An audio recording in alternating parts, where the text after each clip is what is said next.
thing we need is Periscope.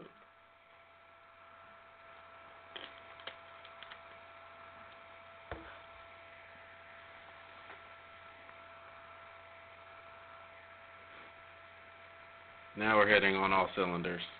There we go. Cool. All right. So today is Sunday, March 26th. Hello, everyone. This is Intrinsic Motivation from a homie's perspective. And I am Hamza. I'm David. And today we're going to talk about transmediumship, local mediums, and you may be psychic but not crazy. Nah, you're just crazy. I think you're just crazy too, right? And everyone's been telling you that. Now you need to listen to them. That's right. Crazy bastard. You crazy bastard. So anyway, before we go ahead and get started into the topic, subject matter at hand today, I'd like to see how your week was. How was your week? It was a good week. Just dealing with some back issues, back pain, but I'm a lot better now. Okay, and you had mentioned something earlier about the reason why you're feeling better, and why do you think that is? Sending myself a lot of love. Okay. So that seemed to make things better, just liking and loving myself for who I am. And the more I did that, it seemed the better my back started to feel. And then when I started to kind of get hard on myself, then it started to hurt more. So lesson learned. Lesson learned for sure. Yeah. And I think it's always harder when it's our own selves looking at that. We can see that in other people. They may be bent over or slumped over. And it's not always because of bad posture. It could be something spiritual that's going on with them, or a spiritual disconnect, right, where they feel like they're not connected. And so, I think this topic that we're talking about today is kind of apropos for that. But for this week, I had a really good week as well. Yes, and it was good. I actually like to talk about yesterday. I have to give a shout-out to Michelle Ellis. She has Coach Michelle Events, and she had a wonderful seminar yesterday. She's a coach for the home care community, and we had over 100 people in attendance, did a lot of business, really happy about that. But the reason why I'm bringing it up for this podcast is I was calling her, a couple of weeks before this was set up, and one time I had called her pretty late, and she said, I'm taking a nap. And I said, I was like, oh, well, we're doing a podcast on taking a nap. And we were talking about the power of naps and how we can get so much done. And yesterday at the event, she's a big sports fan. Her husband, shout out to Rob Ellis as well. He was there. I finally got to meet him face to face. And they're big basketball fans. And so we were talking about the South Carolina game. And, I'm going to be a little petty now because they're playing Florida today and I want Florida to win. But they asked the star player from South Carolina. He scored 24 points. He was just phenomenal. It was a great game. And they were like, well, what do you attribute to your success? And he said, well, I always take a nap before each game, and after a nap, I feel like I'm on another level. Oh, my gosh. So I don't know if he listens to our... He actually said that? Yes. I don't know if he listens to our podcast or not, but I got a really big kick out of that where, the power of naps. And, you got to start over, so sorry about that.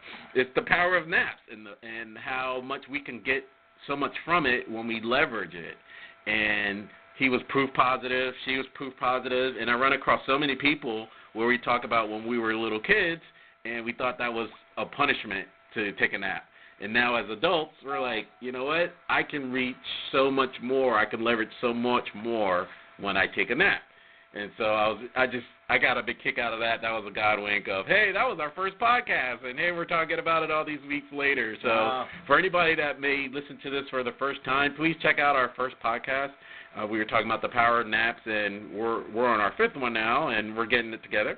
And hopefully you'll be along for the ride for us. So I definitely wanted to share that. That was a great part of God wink for this week. Yeah, nice little story there. So today we're talking about transmediumship. And there are so many different definitions of psychic, of a medium, of a spiritual medium, of transmediumship. Let's see from a homie's perspective if we can kind of clear the air and give our definition of the subject matter. So for transmediumship, I'd like you to jump into it. Okay. Well, in my experience, a transmedium is someone who has the spiritual and physical ability to leave their body and allow another spirit or being to come into it. Okay. Just to keep it simple. Okay. And that in itself is, I mean, we can go a million different directions, but to keep it simple, yeah, that's what it is. Okay, and for that, and that's for transmediumship. Yeah. And so what's your definition of a psychic?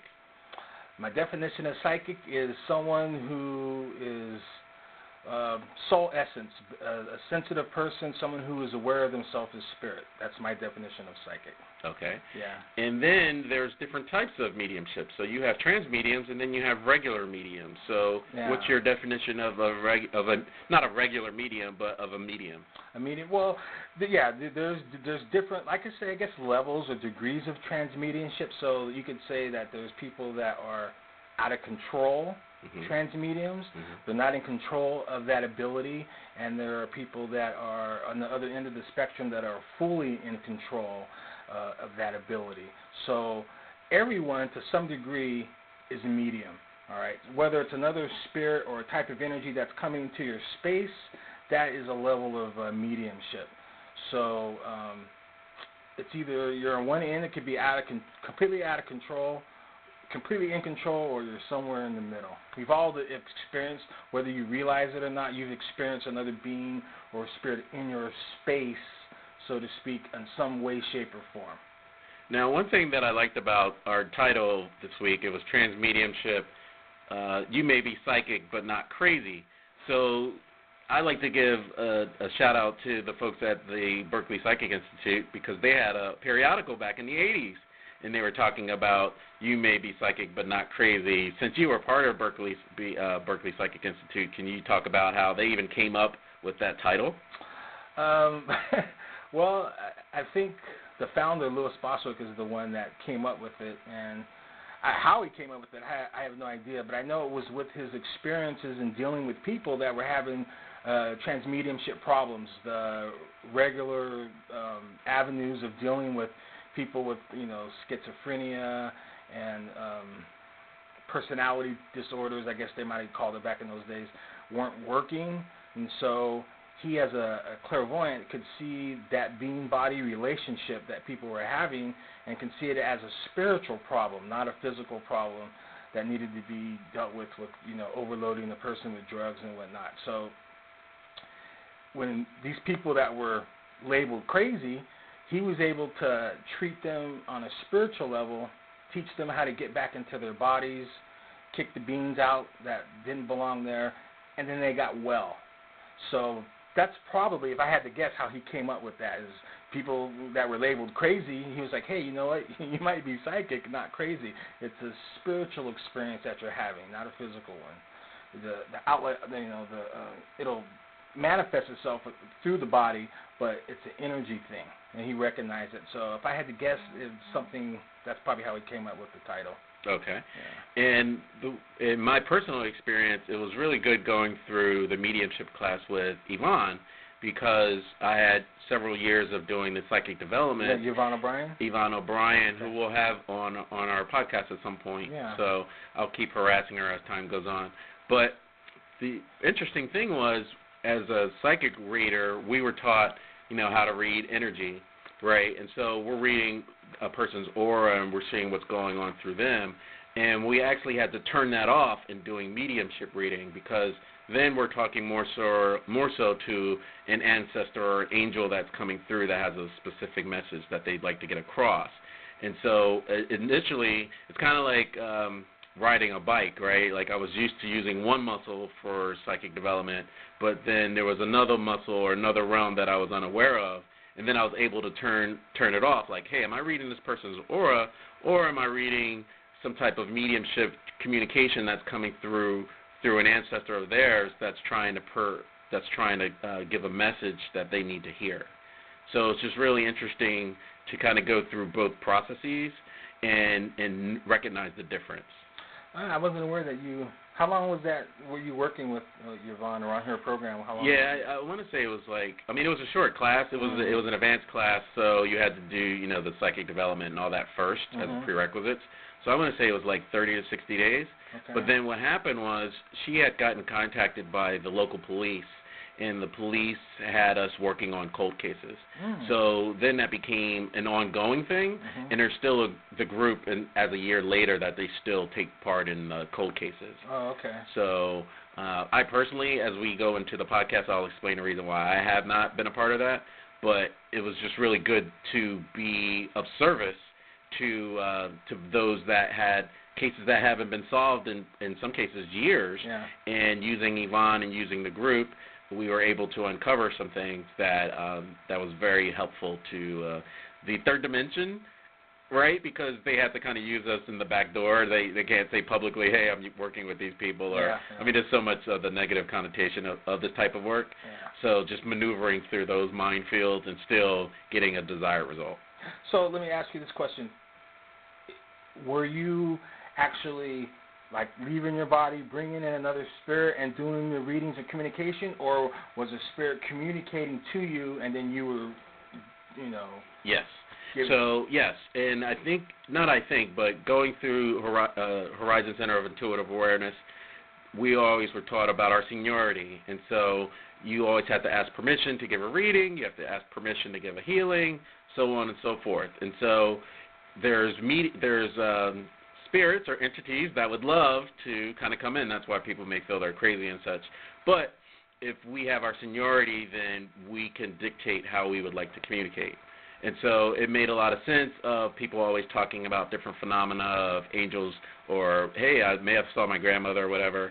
And since we have free will, we have to actually ask for them to come in.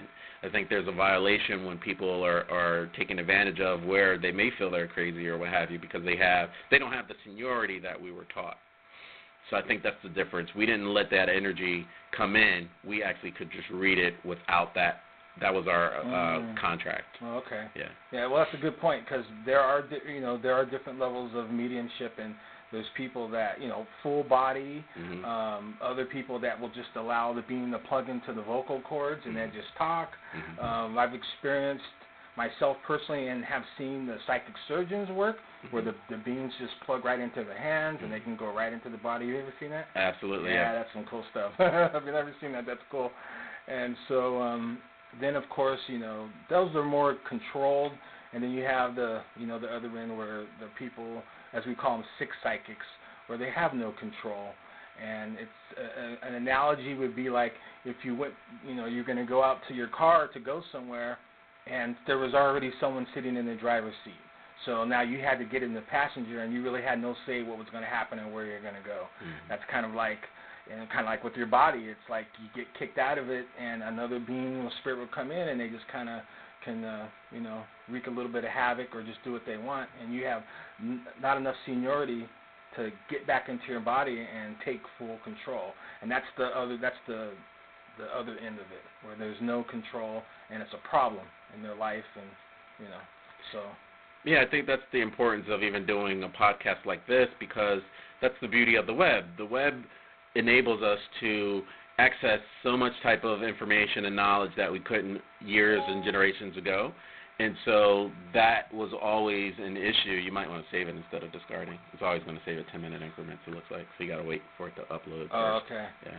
So we'll keep that going. So we just got to watch.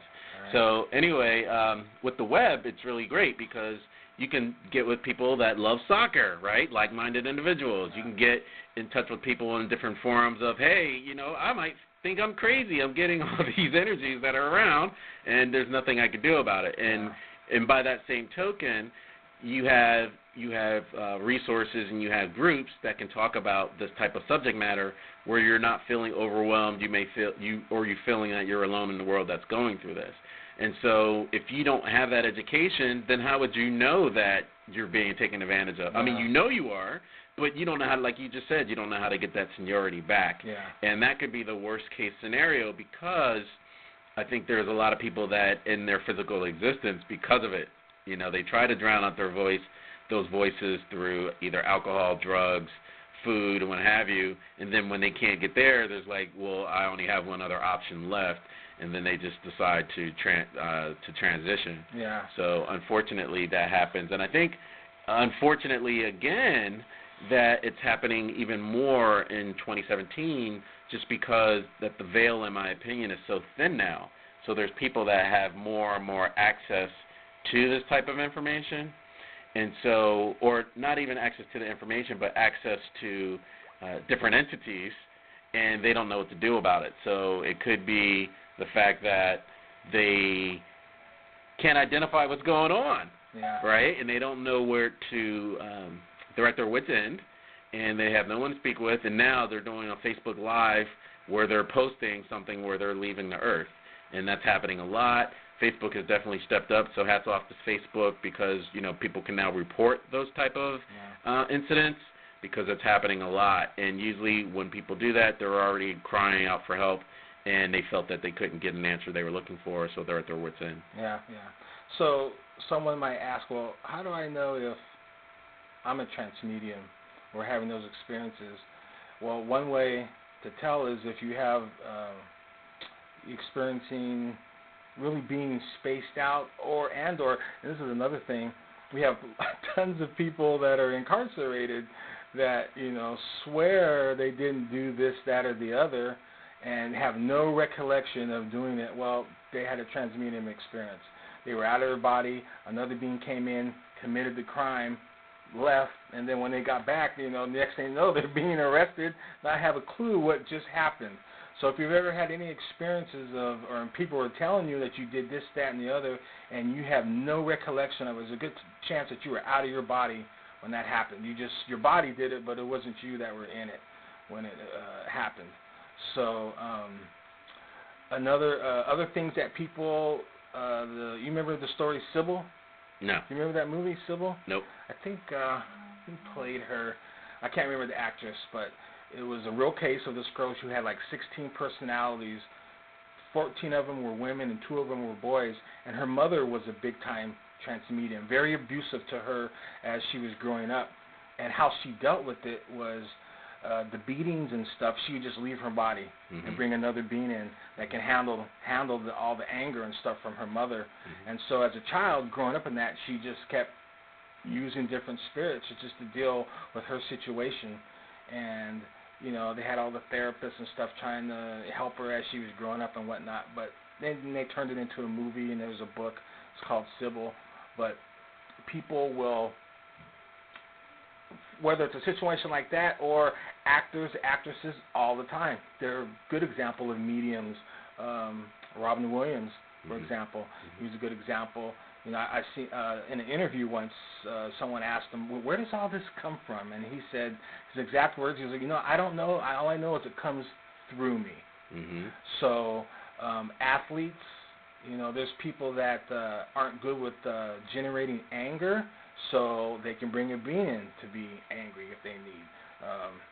Athletes do the same thing. You can bring, you know, all kinds of artists, people that are virtuoso or prodigies on certain levels musically and whatnot. A lot of times they'll bring in a different being to do those things that they're doing. Incredible stuff, yeah. So it's not always a bad thing. When it's out of control, that's not good because it can affect your life. But if it's an in-control thing or where you have your seniority to it, an agreement with it that works out for you, then it's not, you know, it's not a bad thing. Yeah, you actually bring up 2 good points that triggered for me. One is the movie Split, and I haven't seen it yet. But I haven't seen it either, yeah. Yeah, it just came out, and I think it's on video now. So, you know, maybe I'll take some time to watch that because I'm sure they do address that. Oh, yeah, I'm sure. And what's really interesting is I like John Edwards, who's a medium. I like James Van Praagh, who's a medium. Yeah. And what's really interesting... Bashar, isn't that what you guys do? Bashar, yeah, he's a huge trans medium. Yeah. And what's really interesting with James Van Praagh is he was the executive consultant for, what was it, The Ghost Whisperer, the TV show. And, you know, so for someone like James who's been in it for 20, 30 years, you know, he's seen waves, right? So there's this interest, and then it kind of wanes, but he's also a part of Hollywood as well, so it goes to the next level. So they were always bumping heads because you have to save it first. Yeah. So what happens is they have to take it to the next extreme, right? Like if it's a regular medium type of event, you have to make it a hyper just so people will watch it. right? And then, unfortunately, in this case, a lot of it is through horror. So a lot of people have the association of transmediumship with horror movies, right? Like, this person has been taken over, we need an exorcism and all those, and as a child you watch those, and of course they're scary and they serve their purpose, but on some levels those are always lower energies. And with someone like a Bashar, where or even or with Esther, who channels Abraham, their frequency is on such a higher level that they're able to have a greater benefit and can leverage more information out of it.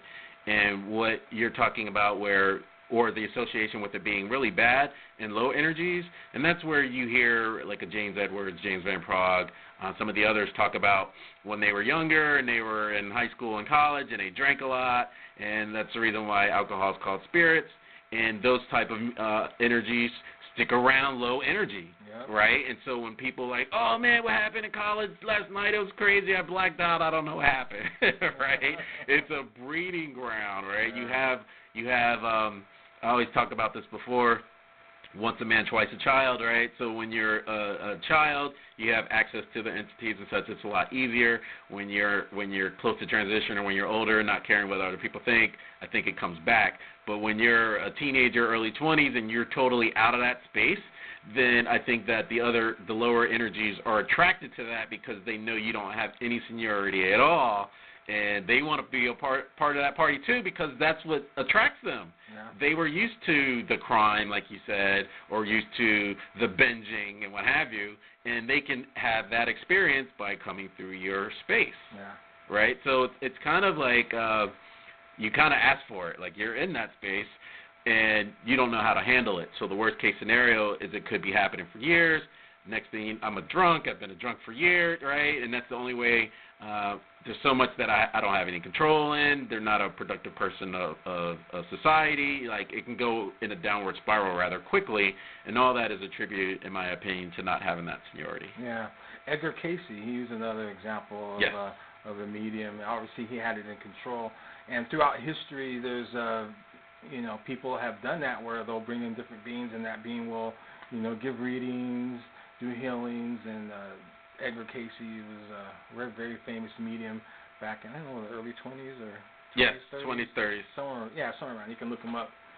And there's also another type, what is known as a walk-in, and that's where a person who usually it involves with maybe getting into some kind of accident, car accident, some kind of accident where you get completely kicked out of the body, and then another being will jump in, and from that point on, just kind of takes over, and for the rest of your life. And I worked with someone like that.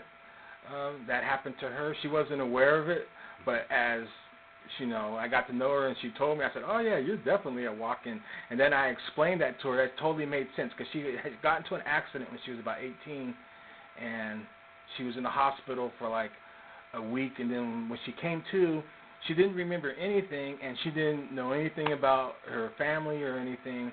And everyone's like, God, you're so different. You're not even the same person that you used to be, and blah, blah, blah. Yeah. And from there, that was just a different being that kind of took over. But that's not an uncommon thing. Mm-hmm. But it's known as a walk-in. Mm-hmm. Someone that just walks in and kind of just takes over. Now, how old was she when she had the accident? I think she was like 18. Yeah. So, again, it kind of goes back into that time frame, right, because they don't have that seniority. Yeah. And I think that's been really a point of interest when we talk about the subject matter, at least in popular media as well. There's a movie that I like I think it's called The Town or something like that, where the guy had a NDE. So NDEs have been really popular lately with near-death experiences, and then when they have that near-death experience, they come back with a whole different outlook on life. And some of it can be really good, where they're like, hey, I'm going to totally change my life, and you have a greater appreciation, and I've taken my life for granted. Or you'll have that walk-in that'll come in, and it's really interesting. So I always learned, even before Horizon, right, if I'm in a car with another capable person and you drive by an accident, you try to give that person some healings, because you'll see a lot of lower energies around that space too, and because it's an easy entry point to have that walk-in. Yeah, I believe Sam Kinison, the comic, I think he was a walk-in too. Mm. He was in an accident. He got hit by a bus. Mm-hmm. Was it a car or bus when he was really young, And from that point on, he was never the same person. Never his parent. Everyone will tell you he was completely different. Yeah. Completely different person. That's a really good point, because that kind of goes back, and not goes back, but it makes me think of the pharmaceutical industry, because you hear this with, you mentioned Sam Kinison, you hear this with a lot of comedians. There's a lot of mania with comedians, right? You mentioned Robert Williams and some of these others, where they're channeling so many different energies, either known or unknown, right? And they have this type of mania that makes them funny to a lot of people and entertaining. And on another level, right, that's when they're on stage. But when they're not on stage, they're a totally different person. You know, that's why I guess I'm bringing up Robin Williams again, right? You're like, but they were so happy. And you never saw them off camera. And you see that's where that mania is. So the reason why I bring up the pharmaceutical industry is because, you know, they'll get put on XYZ pill, and now that mania is gone, and now they feel like they lost that touch, right? They can no longer tap in to that talent that everyone admonishes them for. Yeah. And so now they're at a quagmire as to, how do I live my life? Do I have this mania that makes me famous, or do I live in misery because this is how I really feel, and people don't get to see that? Yeah. And I think that's a really difficult, challenging, rough life that no one should undergo. Yeah. I think Michael Jackson, you know, a little bit there. When he was on stage, you know, we all know, you know, as a great performer that he was. And then you would hear stories off stage. He was, you know, kind of quiet and, you know, just wasn't as comfortable off stage. But once he got on stage and he was performing in front of a lot of people, you could, you know, I could see it was a whole different game. And so there's and so what else? There was another. It's really nice to watch, like Meryl Streep, or just really great actors. You can just watch that as a clairvoyant. It's really interesting watching how they work with the energy and bringing in different type of energies when they're doing their craft. And that's why you'll be like, wow, they so had me convinced that this is who they were or what they did. That's part of that ability. Oh, I'm laughing because I was watching a Samuel L. Jackson video interview a couple of weeks ago, because he's promoting King Kong. It's not done yet. Yeah, okay. So none of those things you're saving, by the way. And they're not saving? No, because you have to wait for them to upload first, and you okay. keep cutting it off before it finishes uploading. So we'll talk about that afterwards.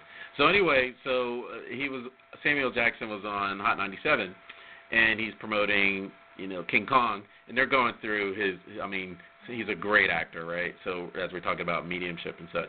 And so he had channeled, they were talking about Django and how people wanted to kill him.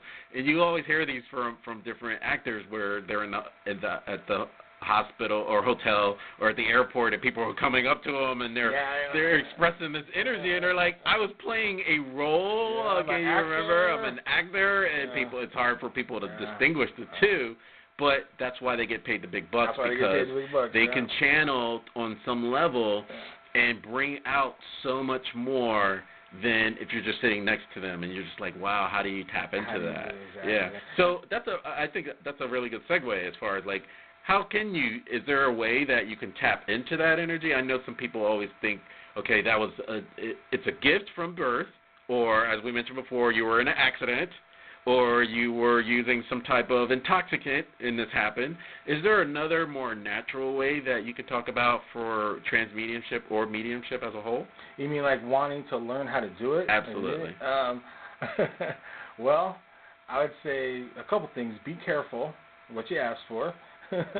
And you might be able to seek out someone who has some experience in doing that. If you're going to try to do it by yourself, it's a 50-50. I'll give you an example. And you might have been at Horizon when this happened. I'm not sure. But Joanne Wilson, who was running the Horizon Center, she had this woman come in and to get a healing through the healing clinics. And you might have heard this story. I'm not sure. Have you? Okay. So I guess during the healing, one of the other teachers was giving this woman a healing, and she started to have what looked like maybe like a seizure, or she started, having like what kind of seizure. And Joanne immediately recognized what was going on. There was what happens is when a spirit tries to get into your body, usually it's at a different vibration than the being that occupies the body. So in order to get in, it has to raise the vibration, and that's where you'll see, when a person's shaking, and it appears to be like a seizure or epileptic seizure. That's the other being trying to get in, raising the vibration of the body. So this woman was having that experience, and so Joanne went over to her, I think grounded her, and started telling that spirit, you need to get out of the body. Eventually got that being out of the body, put the woman back into her body, and, the woman came to and started to feel better and whatnot. So she started to have a conversation with her and was asking, how long has this been going on? And it had been going on for, I think the past year. And Joanne asked her, well, what happened, in the past year, a year ago? And she said, well, I was interested in channeling, so I went and got a book and started reading about it. And then after that, she started having those experiences. Yes. So they would just happen every so often. She really wasn't in any kind of control of it. She didn't know when it was going to happen, but that would happen. So that's an example of someone just kind of having the desire to, find out more, and that was her experience. Mm-hmm. So I'm not going to say that's what would happen to you, but if it was something that you would, were truly interested in learning how to do, or I would, do some reading and maybe or find someone that has that kind of experience that could kind of guide you along. Mm-hmm. Yeah. Absolutely. Yeah, because no one wants to be the guinea pig, right? Yeah, no one wants to be the guinea pig. Right. And so especially for this subject matter, I know that if we talk about incarnation or reincarnation, and that could be a whole other topic for another podcast, but, there are some historical remnants of previous lives where people didn't end up on the right end of the cutting board. of the cutting board, right? They got burned at the stake, or they did get cut, or they were thrown out to sea, or they were ostracized. And so there are a lot of, it's not like I'm going to do a Google search for Target and find my Target near me, right? There's some people that advertise for it. There's other people that are very private about it. I know I'm more so on the privacy end of it, and I mean, I'm not the most capable, but I have had access, and I think some of those are private, and I think some of those should be. So I think you should always, or you, not you, but any person that's interested in the subject matter should, one, take a look in the mirror and see what your objective is that you want to get out of it, right? Because there's, we just watched before our podcast the new trailer for the Justice League that, darn it, it's not coming out until November, but they show us it today. But they're showing, they're giving you an idea of what you can get out of it, in that there's good, and yes, and then there's bad that can come out of any scenario. So you always have to look at, what are your goals when you look to take this under consideration. So I would think long and hard. I would speak with my spiritual advisor. I would speak with, communities on the web of people that have done that before, and go where it's a controlled environment. Because another thing that's really big right now, and I'll probably do it at some point, is the trip to Peru, where people are doing the retreats where they're actually accessing energies there, and it's just because it's outlawed here in the States. And so on the web you have a ton of different experiences that people have had when they've gone there and when they've come back, and some of it has been because they didn't have the seniority, and others have had wonderful experiences. So you have to weigh the good and the bad. I think everyone has their own individual experience, so you may align yourself with 3 or 10 people that had all good experiences, and you have a bad experience. And you have to address that as well. Like, why did you have a bad experience? Was there a fear that was associated with that, and that's what the energies were attracted to? And on the surface, you felt like you were as confident as everyone else, and you really weren't. Yeah.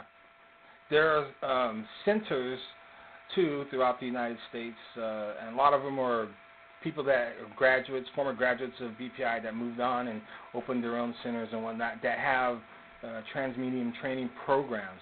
So that's another avenue to explore. I know one of the Northern California's, the Slepion Healing Center, they have a transmedium program. And Now, you went through the program at Berkeley Psychic Institute. Yeah, not the transmedium. Okay. Yeah, I did. That was like a 5-year program. Wow. Yeah, it was long, and they weren't messing around. That's probably one of the, if I had to do it, unfortunate, well, not to say unfortunate, for me, getting out of the body and giving is not an easy thing for me. I'm pretty attached to Sure. it. Other people, it's real easy, and so I like to channel me. So I was just like, yeah. But if I ever decided that I was going to do it, that's where I probably, like today, if I decided I want to do it, I'd probably do it in Asclepion, because I know they have a lot of experience. John Fulton, rest his soul, who passed away a couple years ago, he was the head of that the Asclepion, and tremendous amount of experience with dealing with transmedium. He was head of the transmedium program at BPI, and I watched him, in action, and he was really good with that. So I was like, yeah, if I ever had to do it, I'm going to do it under his guidance. Now, what you said was a really good point in that, fortunately or unfortunately, we live in a microwave society, right? And so things need to be done yesterday. Yeah. And what you just mentioned is that is a 5-year commitment. And you have to ask yourself, are you committed to going that far down the rabbit hole? Yeah. Right? Because I think some people have the intention of, yes, there's a desire, but I want to accomplish 5 years of work in a weekend. Yeah. Right? I want to just go to a weekend workshop and Now, I want it now. Now I'm on Oprah or, Dr. Phil. That's the American, The reason why it was 5 years, I believe, it's not that it took you 5 years to learn how to do it, but it was really important to be able to see the spirits that you were working with, right? And having your seniority, setting up your rules and guidelines of them coming in and, them leaving and not being there. And there's so many layers to it that we could just go on forever. So it was real important, because the last thing they wanted you to do is become a sick psychic and out of control. Because if you're messing around with all this and you're not paying attention, you could become a sick psychic. Absolutely. And it can take over your life, and that's the last thing that people wanted. So it was just kind of a slow process of really learning how to be senior and not giving up your seniority to any beings. You're in control, you're running the game, and it was really important to be able to see. So you had to do clairvoyant training first, and then, over time you just learned how to bring different beings in all kinds of different levels, whether it's just through the vocal cords, completely in your body, in your hands. You learned all of that. But some people were, they're most of their life they were dealing with transmediumship issues, so it spoke to them. They're like, oh yeah, I need, and that's what you're really learning how to do, essentially, is how to be in your body, because you have to learn how to do that in order to learn how to give that space up. So it was important. It was there's a lot of training that goes in, and I wouldn't take it lightly. If it's something that you're really serious in to do, you should find someone that has a lot of experience, and they can kind of guide you along. And that's why I alluded at the beginning about, being a part of the cold case and solving some of those crimes and what have you. That must have been cool. It was really cool. What was really fun, I think the most fun that I had was Halloween. And so, most witches and Wiccas and all that, and most in the know love Halloween, because that's when the veil's the thinnest, right? Oh, yeah. And so we went to this haunted house outside of Atlanta, right? I think it was in Cumming, Georgia, what have you, right? Halloween in itself was a transmedium fest. Oh, absolutely. Everyone puts all the costumes on, and oh my God, everything comes out. You know what? To be honest, that was my open the door. So I'll go back to that. So I'll put a pin in that. So what was interesting was, if it's a cold case, in many cases, right, there are some very violent crimes that have happened, right? And so when we would go to solve these crimes, in my opinion, and we weren't always all together, so we would be in our own space, and then we would collectively connect via mind, if you will, which I think is very powerful. But what I found was that we're attracting a lot of the lower energies, and they were like, oh, wow, you see me. Oh, okay, now I can come around and play with you, or I'll be in your dreams and things like that. And it was really funny to kind of dovetail into the Halloween thing. So we go to this haunted house in Cumming, right? And, people haven't lived there since the 20s or 30s, right? And now it is a landmark for Halloween and ghosts and all this other stuff. And you just saw so much violence that had happened in the house. Wow. And what was interesting is that none of that is documented on Google or any of that. So you couldn't do your YouTubing or Googling before you went there. Like, you had this body of knowledge, and like, oh yeah, it was we went as a team, we uncovered this stuff, and then the people that ran the facility would confirm or deny this was happening. And in one incident, we were in one room, and a lady was by her daughter. They both were on the other side, and she was by her daughter, and she was really perturbed that we were in her space. Right, so she was kind of like a nudge, like, get out of my space, right? And it took some people for a spin. So we were kind of like, all right, this is cool, but let's see what's in the other part of the house, right? We wanted to leave, and then one of the people had meant, we do our follow up like a day or two later, and someone had mentioned that lady had come into that person's dream that night. And she was like, well, how do you like it now? How do you like how that feels? Right? You're infringing on my space, now I'm going in your space. So it's kind of like you got to be very careful when you start attracting these type of energies, because like attracts like, and they see that there's an interest, and you can play as a part of the game, or you can't, but you have to have the seniority, or you're going to get taken out of your comfort zone rather quickly. So when you went there, you walked around the house and checked out the energies in the house, and then what did you do? Sit down in a line and just read everything, or what? No, okay. So the format was, we did the whole. It was on like an acre of land. Okay. So for those that are watching this that don't live in Georgia, so it's outside of Atlanta. So those that live in Atlanta know there's two different Georgias. There's Atlanta, and then there's outside of Atlanta. So Cumming is about 30 miles outside of Atlanta, meaning historically that there was a lot of hate crimes happening. So there were a lot of killings, lynchings, and what have you, against different people of color. And so we would uncover some of that at the place. So we would walk around the land, and we'd walk inside the house. So we can see, different generations of families that were living there, and they are kind of together now in the same space now. Of grandpa was with grandson, and they were the same age type of deal, since there's no age outside of third dimension. And so it's just really interesting, and we were sharing notes from that. And then I think it was like 3 hours. So for 2 hours we would write notes. What did you see? Or we'll see a flash of light. Everyone has different capabilities. So we're actually complimenting, oh, I saw the same thing, or wow, and did you see this? So that was fun. But then for the last hour, you're with the people that curate the place, and then they would confirm or deny just different things that we saw. Wow. Yeah. Okay. So in my opinion, that was a lot of fun. I think everyone can have access to it, and I think that it was a great experience, and you could take it to the next level. Like I said, they're still the same group. They do cold cases even to this day. But it's really funny. I think there's, on some level, some attraction to that lower energy. Like, oh my goodness, I've been scared out of my wits. And I personally am more of the line of, if I were to compare the two, I'm a huge fan of Esther and Jerry. Obviously, I've always mentioned them, I think, in every podcast. And one thing that they always say is, you don't know how hard you fought to get into this body. Right? So you have to remember that. But then the other point that I like to highlight is Bashar. Because with Bashar, I forget the guy's name right now. I'm sure somebody will chime in when they see the video. But he channels himself, right? So he's channeling his future self, and he's channeling, which is really interesting, because as an intender in the intenders group, we kind of look at a week or two or maybe a month out.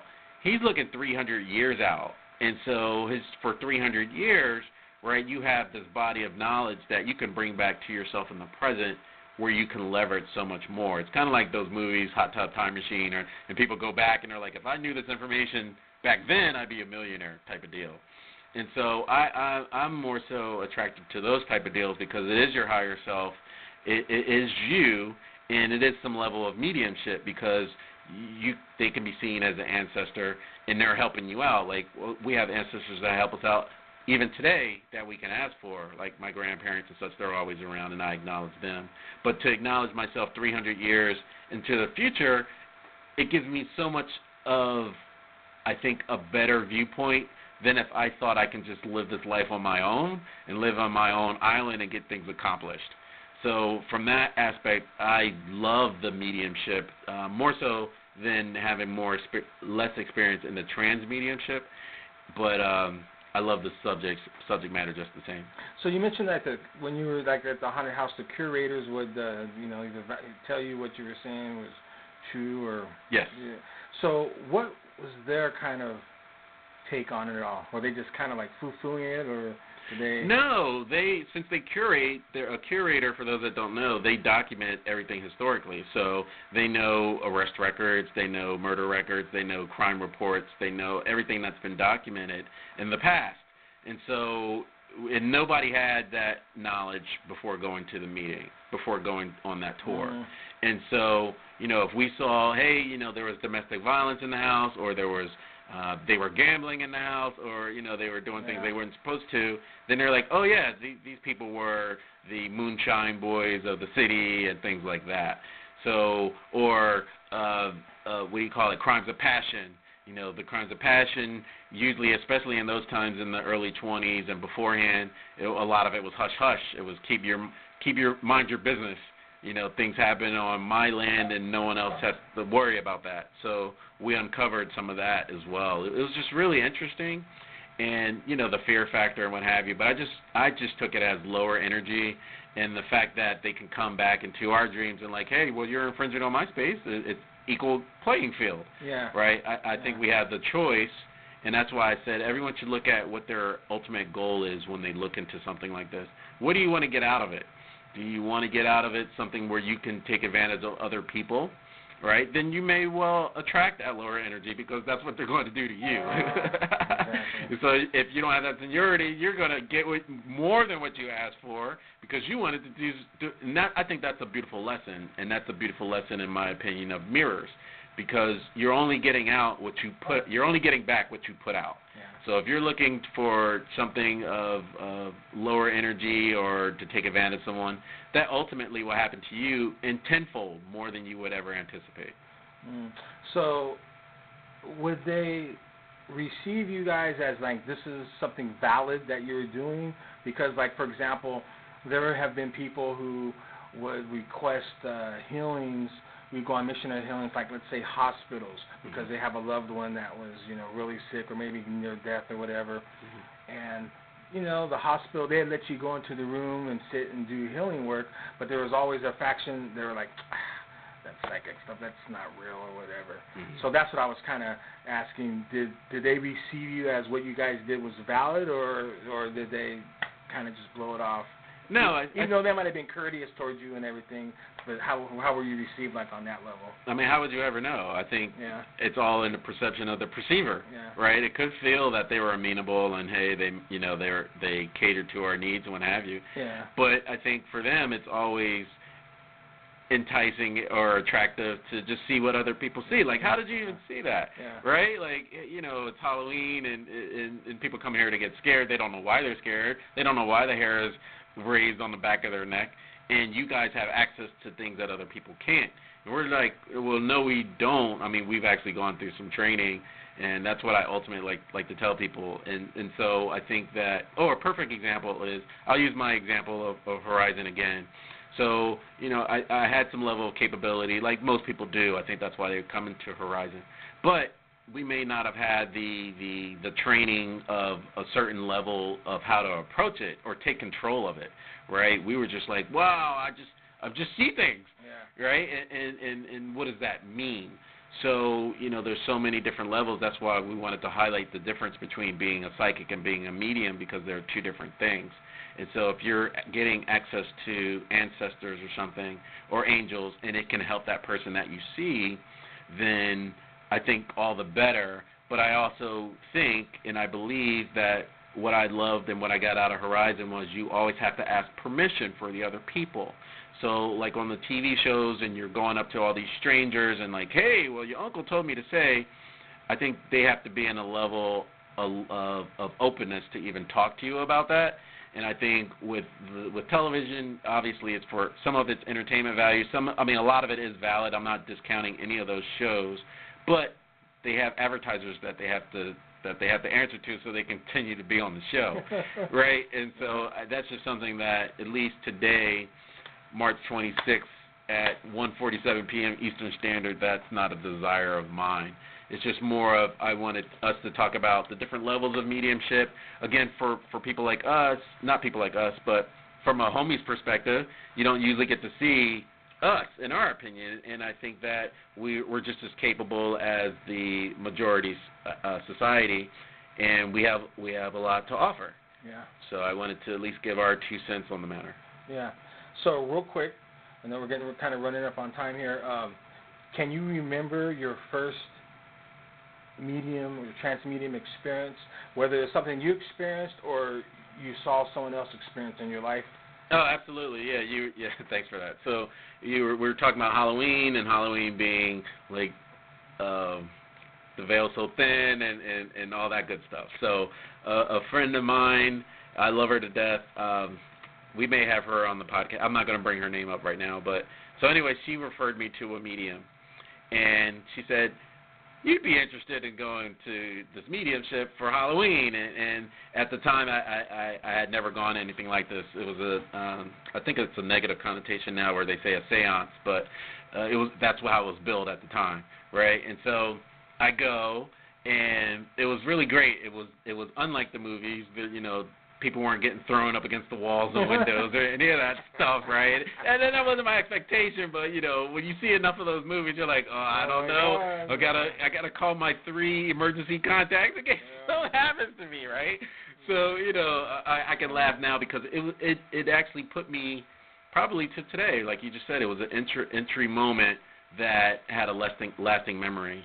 And so there were about, I want to say 10 or 15 people there at the place, right? And we're in a circle, and so the medium comes in, and then he's a trans medium, so he was actually taking on the mannerisms and the energy of the energies that were coming in, of the ancestors that were coming in. So either your grandma would come through, or your mom, or your daughter. That all these different relationships, they would come through. So they had gone, and I probably still had some I had my my analyzer still on, and so I'm like, well, that's cool. I don't know any of these people. Maybe it's all the hoax or whatever. Let's see what happens to me.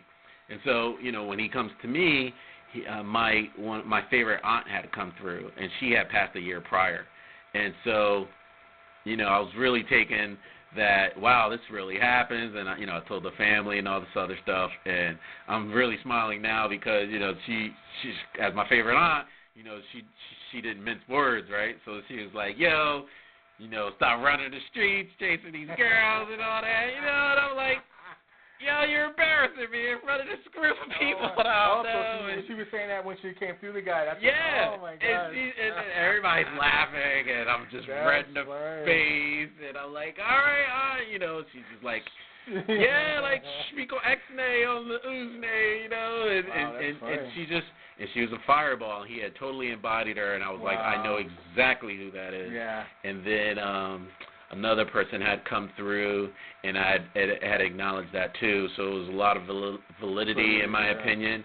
And then the medium and I had become really good friends over the years, and I had gone to see him a couple of times. And then I was going through Horizon. He's like, why are you coming to see me, man? Like, you had this capability to do it. And then it was more of the seniority again, right? Like, we're even telling you some of these things so that you have the seniority to do this on your own. You're not giving that energy up to a medium, or you're not giving that energy up to any entity that wants to take your space. Yeah. You have the seniority. I don't know how many times we said that. If it was a drinking game, I think we'd be rather inebriated right now. Yeah. So, seniority. That's right. That's funny. So do you want to relay your first experience of trans mediumship? Probably had no concept of it whatsoever, probably till I got to BPI, and then was up in Pleasanton, and they had a trans medium healing clinic, and so his name was Simon. I think it was Simon Worth. Used to bring in some beans, and so I went up there and just specifically to get a healing. And that was probably my first experience. I don't remember. Simon would bring in a number of different beings, but that particular night he just brought in one of the ones that he brought in, and gave me a little bit of a reading and healing, and that was the first time I'd ever experienced anything like that. Yeah. So, and then from there, over the years, just a lot of different seen trans mediums. When I was going through the clairvoyant program, sometimes they would bring some mediums in, and we do readings on them and just, watch one time, one of the teachers had brought this guy in, and he had him bring in this being. It was an example of a being that didn't really know how to operate a body very well. He wanted us to see that, and so, he took the guy out, brought this being in, and the being couldn't really operate the body. He was just kind of couldn't talk that much. He would ask him questions, really couldn't speak that well, and he had to set up a line, and we just did the reading, and we were talking about what we were seeing, and then of course when everything was all done, he took that being out, put the guy back in, and the guy was just back to normal. Mm-hmm. Yeah, it was pretty interesting. Mm-hmm. So, yeah. So that was a lasting impression on you. Oh, yeah. As far as just the whole game and mechanics of spirit and a body, I mean, it's so many layers to it, but yeah, that made a huge impression, and it still has ripple effects, all of that, 30-something years later. You're still, day by day, you're really understanding that relationship between spirit and body and being in it, and how energy, whether it's another being or another type of energy, can affect you while you're in your body. Absolutely. Yeah, because if you think about it, everyone's a medium or trans medium. Yeah, to an extent, yes. Right? Because we are spirits in a body. In a body, right? Like, we didn't look this way in the past life, we won't look this way in the next life. That's right. We won't remember, right? And so when people are trans mediums, they don't remember when the spirits come in either. That's why they get recorded. And they're like, hey, how did it go? And they get back like, what happened? Yeah, they don't have any recollection because they're not there when it was happening. Yeah, so definitely exciting things, exciting stuff. I think that for anyone that is new to the space, definitely do your due diligence, do your research. Definitely check the online forums, the Facebook groups, the YouTube groups, the Reddit groups type of deal. Check with someone local if there's a school that's available to learn some type of protocol, so that you're protected and that you learn first and foremost. Again, there's that word again, seniority, and I think that will be a smoother transition, and it won't be the hypermania that people associate with the subject matter. It's just as common as eating once you build that muscle, in my opinion. So, would you agree? Yep, I would agree wholeheartedly. And I think that's a good way to actually summarize the subject matter at hand. So, again, thanks again for visiting us today. We were talking about transmediumship, local mediums. You may be psychic, but not crazy. Nah, you're crazy. You're crazy. I think you're crazy, too. So we just wanted to tell you that. But you have seniority over your craziness. That's right. As long as you remember that. So, again, we definitely enjoyed you guys, and we hope to see you on next podcast. I am Hamza. I'm David. And we'll talk to you soon. Peace out. Peace.